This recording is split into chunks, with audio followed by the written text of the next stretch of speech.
Good morning students. So இன்றைக்கி நம்ம பார்க்க போகிறது செட் ஆப்ரேஷன்ஸ். அதில் வந்து காம்ப்ளிமெண்ட் ஆஃப் செட் அப்படிங்கிறது என்னென்னு பார்க்குறீங்க. A set is the set of all element of U. Uனா என்ன அப்படின்னா universal set that are not in A. It is denoted by A dash or A complement. In symbol, A dash is equal to X such that X belongs to universal set, X does not belongs to A. சரிங்களா? So என்ன அப்படின்னா ஒரு complement ஏவோட complement அப்படின்னா universal set கண்டிப்பாக வந்து வேணும். இதை காம்ப்ளிமெண்ட் கண்டுபிடிக்கிறதுக்கு யூனிவர்சல் செட்டில் இருக்கும், பட் வந்து ஏல இருக்காது. அதுதான் ஏ காம்ப்ளிமெண்ட். ஏவை தவிர மீதி இருக்கிற எலமெண்ட்ஸ் நம்ம எடுத்து காட்டணும். ஸோ அதுக்கு வென் டயக்ராம் போட்டு விளக்கியிருக்கிறாங்க பாருங்கள். ஏவை ஃபஸ்ட் டயக்ராமில் ஷேர் பண்ணி காட்டியிருக்கிறாங்க. செகண்ட் டயக்ராம் பாருங்கள். ஏ டேஷ் அப்படின்னா அந்த ஏவை தவிர மீதி இருக்கிற பகுதி, ஏவை தவிர மீதி இருக்கிற பகுதி. இதில் பார்த்திங்கன்னா ஏ மட்டும் ஷேர் பண்ணியிருப்பாங்க. இங்கே பாருங்கள், ஏவை தவிர மீதி இருக்கிற அவுட்டர் ரேஞ்சு ஏ வராது அதில். இதுதான் ஏ டேஷ் அப்படின்னு நம்ம சொல்லுவோம். சரிங்களா? ஃபார் எக்ஸாம்பிள், இஃப் யூங்கிறது என்ன அப்படின்னா all boys in a class. இப்போ நம்ம கிளாஸில் இருக்கிற ஆல் பாய்ஸ் அப்படின்னு எடுத்துக்கலாம். அதில் ஏங்கிறது பாய்ஸ் ஹூ ப்ளே கிரிக்கெட். இதில் கிரிக்கெட் பிளேயருங்க மட்டும் ஏ குரூப்பை சேர்ந்தவங்க. தென் த காம்ப்ளிமெண்ட் ஆஃப் ஏ அப்படின்னா ஏ டேஷ் அப்படின்னு என்ன கிடைக்கும், the boy who does not play cricket. அப்போ கிரிக்கெட்டோட மீதி இருக்கிறவங்க எல்லாருமே ஏ டேஷ் அப்படிங்கிறதுல வருவாங்க. சரிங்களா? தமிழ் மீடியம் ஸ்டூடெண்ட்ஸ், நிரப்பு கோணம் அப்படின்னு சொல்லுவோம் காம்ப்ளிமெண்ட் ஆஃப் செட்ஸ் அப்படின்னா. ஏ என்ற கணத்தில் நிரப்பு கணம் என்பது கணம் ஏ இன் உறுப்புகளை தவிர்த்து அனைத்து கணத்தின் பிற எல்லா உறுப்புகளையும் கொண்ட கணம். ஸோ ஏங்கிற உறுப்பை தவிர மீதி இருக்கிற எல்லா உறுப்பையும் நம்ம சொல்கிறது தான். சரிங்களா? ஸோ நிரப்பு கணத்தை ஏ டேஷ் அல்லது ஏ காம்ப்ளிமெண்ட் என குறிக்கலாம். அதே தான். சரிங்களா? ஸோ பார்த்திங்க அப்படின்னா ஏங்கிற வட்டமிட்டு காட்டியிருப்பாங்க, ஏவை தவிர மீதி இருக்கிற பகுதி ஏ டேஷ் அப்படின்னு வட்டமிட்டு காமிச்சிருப்பாங்க. ஓகேங்களா? ஸோ நம்ம எக்ஸாம்பிள் பார்க்குறோம் அதுக்கு. ஸோ அதில் பாருங்கள், யூ அப்படின்னு நம்ம ஒரு செட்டு எடுத்துக்கிட்டோம். சரிங்களா? ஸோ அதில் ஏபிசிடிஇஎஃப்ஜிஹெச் அப்படின்னு எலமெண்ட்ஸ் இருக்குது. ஏ அப்படிங்கிறது பிஇடிஎஃப் அப்படிங்கிற எலமெண்ட்ஸ் எடுத்துருக்குறோம். அடுத்தது ஏ காம்ப்ளிமெண்ட் அல்லது ஏ டேஷ் அப்படின்னா இந்த பிஇடிஎஃப் இதை தவிர மீதி இருக்கிறது. அப்போ என்ன இருக்குது பாருங்கள், ஏ இருக்குது, சி இருக்குது, ஜிஹெச். இந்த 4 எலமெண்ட் தான் வரும். சரிங்களா? ஸோ இது இப்படின்னு சொல்லலாம். யூ மைனஸ் ஏன்னு கூட அதை சொல்லுவாங்க. யூ மைனஸ் ஏன்னா யூனிவர்சல் செட் மைனஸ் ஏ அப்படிங்கிற மாதிரி. சரிங்களா? ஸோ நெக்ஸ்ட்டு நம்ம பார்க்குறது யூனியன் ஆஃப் த செட். பாருங்கள், யூனியன் ஆஃப் த செட் அப்படின்னா union of two sets A and B is set of all element which are either A or in B or in both. It is denoted by A union B. U மாதிரி போட்டிருப்பாங்க, அதுதான் யூனியன். Read as A union B. சரிங்களா? Simple வந்து ஏ union B equal to X such that X belongs to A or X belongs to B. எக்ஸுங்கிற element வந்து ஏல இருக்கலாம், பிலையும் இருக்கலாம், ரெண்டுலேயுமே இருக்கலாம். சரிங்களா? அந்த கணக்கு. ஸோ அதுக்கு பாருங்கள் வென் டயக்ராம் போட்டுக்கிறாங்க. The union of two sets can be represented by the Venn diagram அப்படின்னு கொடுத்துக்கிறாங்க. So the set A and B have common element. Common element இருந்துச்சு அப்படின்னா பாருங்கள், ஸோ உங்களுக்கு பார்த்திங்கன்னா தெரியும், இந்த காமன் எலமெண்ட் இதுதான். இது வந்து பார்த்திங்கன்னா காமன் எலமெண்ட், அதனால தான் அதை ஷேர் பண்ணி வைக்கிறாங்க. இது வந்து ஒரு ஜாயிண்ட் செட். ஏவும் பியும் ஜாயிண்டாக இருக்கிறதுனால சேம் எலமெண்ட் ஏதோ ஒன்றாவது இருக்கும். இங்கே வந்து பார்த்திங்க அப்படின்னா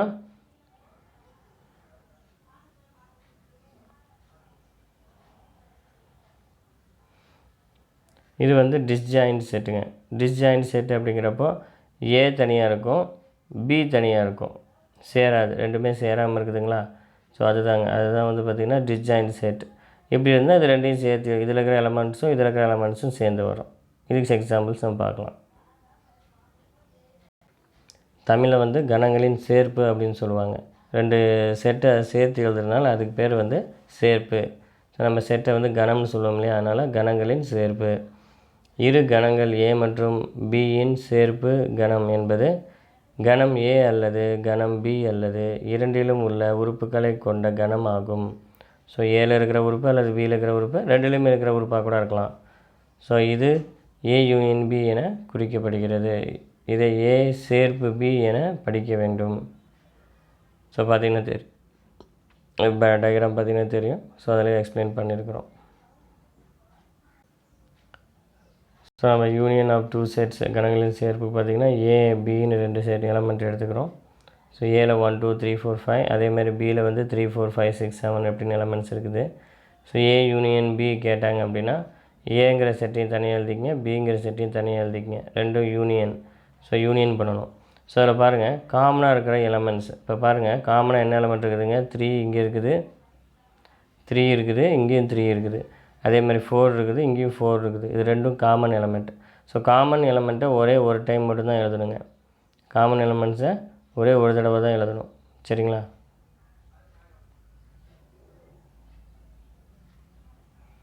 ஸோ அது போக மீதி என்னது நமக்கு 1 2 3 4 5 6 7 அப்படிங்கிற ரிமைனிங் எலமெண்ட்ஸ் எல்லாமே நமக்கு வந்துடும். ஸோ 3 4ங்கிறது ஒரே ஒரு டைம் மட்டும் எழுதியிருப்போம்.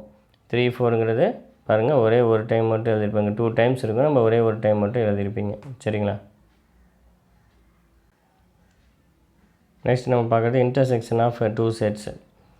So intersection of two sets A and B is set of all elements common to both A and B.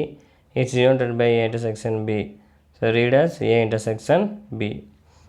So இதில் வந்து பாருங்கள் A intersection B அப்படின்னா x such that x belongs to A and x belongs to B. And அப்படின்னா இதுலேயும் இருக்கணும், அதுலேயும் இருக்கணும். ஆறுனா இதில் இருக்கலாம், அதில் இல்லாமல் இருக்கலாம், அந்த மாதிரி. பட் அண்டு அப்படின்னா ஏலையும் இருக்கணும், பிலையும் இருக்கணும். அந்த மாதிரி பார்த்திங்கன்னா தெரியும் உங்களுக்கு, வென் டயக்ராம் காட்டியிருக்கிறாங்க. ஸோ ஏவும் பியும் ஜாயின் பண்ணுற மாதிரி ஒரு ஷேர் பண்ணிக்கிறாங்களா சென்டர் பகுதியை, பார்த்திங்கன்னா தெரியும். இந்த சென்டர் பகுதியை ஷேர் பண்ணிக்கிறாங்களா, இதுதான் ஏலையும் இருக்கும், பிலையும் இருக்கும். ஸோ ஏங்கிறது இந்த பகுதி, பிங்கிறது இந்த பகுதி. ஸோ அந்த மாதிரி வந்திருக்கும். ஸோ அதனால் வந்து இது என்னது, ஏ இன்டர்செக்ஷன் பி அப்படின்னு சொல்லுவோம். ஸோ பார்த்திங்கன்னா நம்ம கீழே கொடுத்துறாங்க எக்ஸாம்பிள், ஏ 1 2 3 1 2 6, பி வந்து 2 3 4. ஸோ ரெண்டுலேயும் காமனாக வந்து பார்த்திங்கன்னா 2 தான் இழக்குது. அதனால் என்னது, A intersection B equal to 2 அப்படின்னு நம்ம இதில் எக்ஸாம்பிள் சொல்லியிருக்கிறோம். தமிழில் இதை கணங்களின் வெட்டுன்னு சொல்லுவாங்க. ஸோ வெட்டு அப்படின்னா ரெண்டுலேயுமே பொதுவாக இருக்கிறதுனால இது வெட்டு. ஸோ அந்த மாதிரி வெட்டுறதுனால ஏவையும் பியையும் வெட்டுறதுனால இதை வெட்டு அப்படின்னு நம்ம சொல்கிறாங்க. இரு கணங்கள் ஏ மற்றும் பி இன் வெட்டு என்பது அவ்விரு கணங்களின் பொது உறுப்புகள் கொண்ட கணமாகும். இதை ஏ வெட்டு பி என குறிக்கிறோம். சரிங்களா? ஸோ பாருங்கள் ஏலையும் இருக்கணும், பிலையும் இருக்கணும், அந்த கான்செப்ட் தான். ஸோ சரிங்களா? ஸோ அதுதான் எக்ஸாம்பிள் அங்கே பார்த்தோம். நம்ம ஏங்கிற கணத்தில் 1 2 6, பிங்கிற கணத்தில் 2 3 4. ஸோ அதில் பார்த்திங்கன்னா ஏ வெட்டு பின்னா ரெண்டுலேயும் காமனாக 2 இருக்கிறனால அந்த 2 நம்ம எழுதியிருக்கிறோம். ஓகேங்களா? நெக்ஸ்ட் எக்ஸாம்பிள் ஒன்று பாருங்கள்.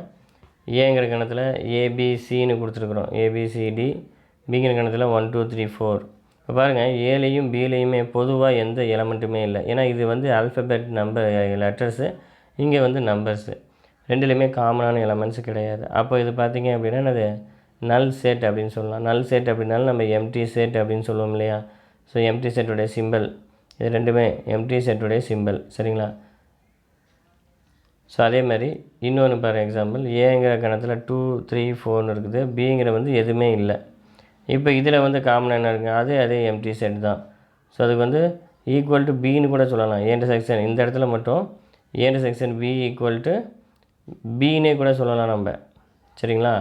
ஏன்னா பிங்கிற செட்டு எம்டி செட்டு தான், அதனால் இந்த இடத்துல மட்டும் தான் சொல்ல முடியும். பட் மேலே இருக்கிறதுல சொல்ல முடியாது. ஸோ நம்ம அதுக்கு இல்லாமல் எம்டி செட் அல்லது இந்த நல் செட் அப்படிங்கிற நம்ம சிம்பிளை கூட நம்ம யூஸ் பண்ணிக்கலாங்க. ஸோ நெக்ஸ்ட் நம்ம பார்க்குறது டிஃப்ரென்ஸ் ஆஃப் டூ செட். ரெண்டு செட்டுடைய வித்தியாசம் அப்படின்னு சொல்லுவாங்க. A and B two sets. The difference of set A and B is set of all element which are in A but not in B is denoted by A difference B, A minus B or A difference B அப்படின்னு கூட சொல்லலாம். அதை நீங்கள் ஏ difference பின்னே சொல்லுங்கள். சரிங்களா? ஏ difference B simple பாருங்கள். A difference B equal to X such that X belongs to A, x does not belongs to B. ஏல இருக்கணும் பட் பியில் இருக்கக்கூடாது, அதுதாங்க அது does not belongs to B. அதேமாதிரி பி டிஃப்ரென்ஸ் ஏன்னா பி தான் ஃபஸ்ட்டில் வந்துருக்குதுங்களா, அப்போ ஒய் பிலாங்ஸ் டு பியில் இருக்கும் பட் எதில் இருக்காது, ஏல இருக்கக்கூடாது. ஸோ இங்கே வந்து பார்த்திங்கன்னா எது ஃபஸ்ட்டு வந்திருக்குதோ, இப்போ இந்த இடத்துல ஏ தான் ஃபஸ்ட்டு, அப்போ ஏல இருக்கணும், பியில் இருக்கக்கூடாது. இங்கே பி தான் ஃபஸ்ட்டு, ஸோ பியில் இருக்கணும், ஏல இருக்கக்கூடாது. அப்படி தான் கான்செப்ட்டுங்க. ஸோ வென் டயக்ராம் பார்த்திங்கன்னா தெரியும்.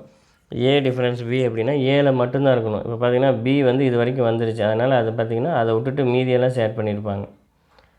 ஸோ இங்கே அதே மாதிரி பி டிஃப்ரென்ஸ் ஏன்னா பியில் மட்டும்தான் இருக்கணும், அதனால் இங்கே பார்த்திங்கன்னா ஏவை தவிர பி இருக்கிறது எல்லாத்தையும் ஷேர் பண்ணியிருப்பாங்க. ஸோ இது வந்து டிஸ்ஜாயிண்ட் செட் அப்படிங்கிறப்போ ஏ டிஃப்ரென்ஸ் பி வெறும் அந்த ஏவை ஃபுல்லாகவே ஷேர் பண்ணிடலாம். சரிங்களா? கணங்களின் வித்தியாசம் அப்படின்னு சொல்லுவாங்க. டிஃப்ரென்ஸ் அப்படின்னால வித்தியாசங்க. ஸோ ஏபி என்பன இரு கணங்கள் என கணம் ஏ மற்றும் கணம் பியின் வித்தியாசம் என்பது கணம் ஏயில் உள்ள ஆனால் பியில் இல்லாத உறுப்புகளை கொண்ட கணமாகும். ஸோ ஏல இருக்கிற உறுப்பு பட் பியில் இல்லாத உறுப்பாக இருக்கணும். அது ஏ டிஃப்ரென்ஸ் பி அப்படின்னு நம்ம சொல்லுவோம். சரிங்களா? ஸோ இங்கே வந்து நம்ம ஏ வித்தியாசம் பின்னு நம்ம தமிழில் சொல்லுவோம் அதை. ஸோ இதுக்கு ஒரு எக்ஸாம்பிள் பாருங்கள். ஸோ ஏ அப்படிங்கிற ஒரு செட் எடுத்துருக்குறோம். 1 2 4 5 6 பிங்கில் 0 2 7 8 அப்படின்னு. ஸோ ஏ டிஃப்ரென்ஸ் பி அப்படின்னா ஏவை எழுதிக்கிறீங்க, பி எழுதிக்கிறீங்க. ஸோ இதில் பாருங்கள் காமனாக இருக்கிறத பாருங்கள், 2 தான் ரெண்டுலேயுமே காமனாக இருக்குது. ஸோ காமனாக இருக்கிறத விட்டுருங்க. என்ன இருக்குதுங்க ஏல 1 4 5 6, அப்போ அந்த 1 4 5 6 தான் ஏ டிஃப்ரென்ஸ் பி. சரிங்களா? அடுத்தது பியில் பாருங்கள், பி டிஃப்ரென்ஸ் ஏ அப்படின்னு சொல்லிக்கிறாங்க. முதல்ல பியோட எலமெண்ட் எழுதிக்கிறீங்க, அப்புறம் ஏவோட எலமெண்ட். காமன் அப்படிங்கிறப்ப அந்த 2 தான் காமன். ஸோ அந்த காமனாக இருக்கிறத விட்டுடுறோம். ஸோ ரிமைனிங் என்ன இருக்குதுங்க 0 7 8, அந்த 0 7 8 தான் நம்மளுடைய பி டிஃப்ரென்ஸ் ஏ அப்படின்னு நம்ம சொல்கிறோம். ஸோ பியில் மட்டும்தான் இருக்கணும், ஏல இருக்கக்கூடாது. ஏல பாருங்கள் எங்கேயாவது இருக்குதா? ஏல 0 7 8 ஏதாவது ஒரு உறுப்பு இருக்குதா? எங்கேயுமே இல்லை, பியில் மட்டும்தான் இருக்குது. ஸோ அந்த மாதிரி ஏ டிஃப்ரென்ஸ் பினா ஏல மட்டும்தான் இருக்கணும், பி டிஃப்ரென்ஸ் ஏனா பியில் மட்டும்தான் இருக்கணும். அதை மைண்டில் வச்சுக்கோங்க. ஸோ நெக்ஸ்ட்டு வந்து சிமெட்ரிக் டிஃப்ரென்ஸ் ஆஃப் செட் அப்படின்னு சொல்லுவாங்க. சிமெட்ரிக் டிஃப்ரென்ஸ், இப்போ நார்மலான டிஃப்ரென்ஸ் பார்த்தோம். இதில் வந்து சிமெட்ரிக் டிஃப்ரென்ஸ் அப்படின்னா ஸோ நமக்கு ஒரு ஃபார்முலா அது A difference B union B difference A. நம்ம தனித்தனியாக பார்த்தோம் இல்லையா, ஏ டிஃப்ரென்ஸ் பியையும் பி டிஃப்ரென்ஸ் ஏவையும் அது ரெண்டையும் சேர்த்து எழுதுறது தான் இங்கே பார்த்தீங்கன்னா A difference B union B difference A. இது ரெண்டில் இருக்கிற உறுப்புகளை சேர்த்து எழுதுவீங்க. சரிங்களா? ஸோ அதுதான் சிமெட்ரிக் டிஃப்ரென்ஸ் அப்படின்னு நம்ம சொல்கிறோம். அது denoted by A delta B அப்படின்னு சொல்லுவாங்க. இந்த சிம்பிளுக்கு பேர் வந்து டெல்டா.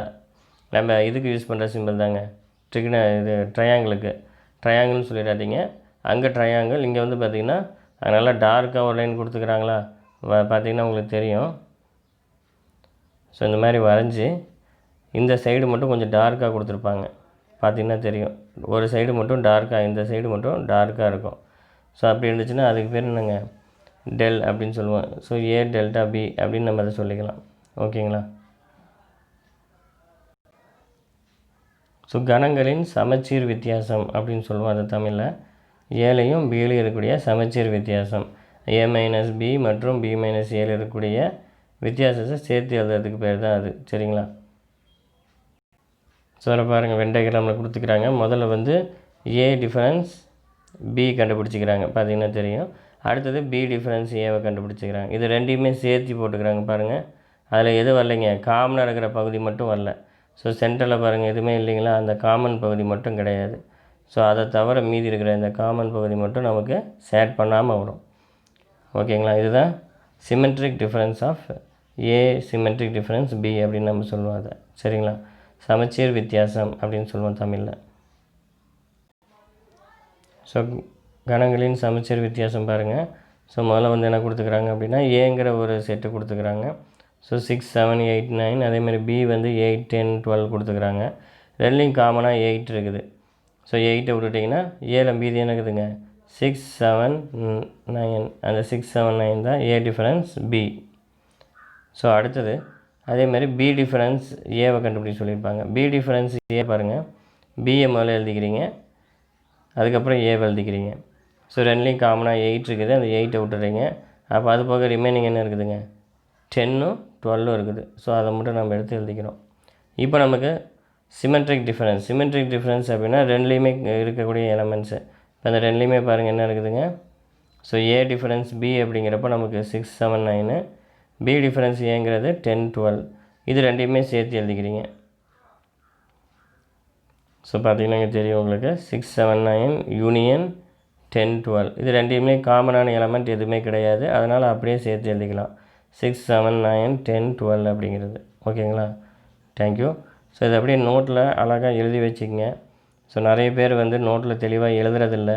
ஸோ நல்லபடியாக பார்த்தீங்கன்னா எழுதி வச்சுங்க. கிளாஸ் ஒர்க் நோட்டு தனியாக செப்பரேட்டாக போடுங்க. நாங்கள் வீடு வீடாக வந்து செக் பண்ணுவோம். ஸோ அந்த டைமில் நோட் இல்லை அப்படின்னா உங்களுக்கு தான் சிக்கல்.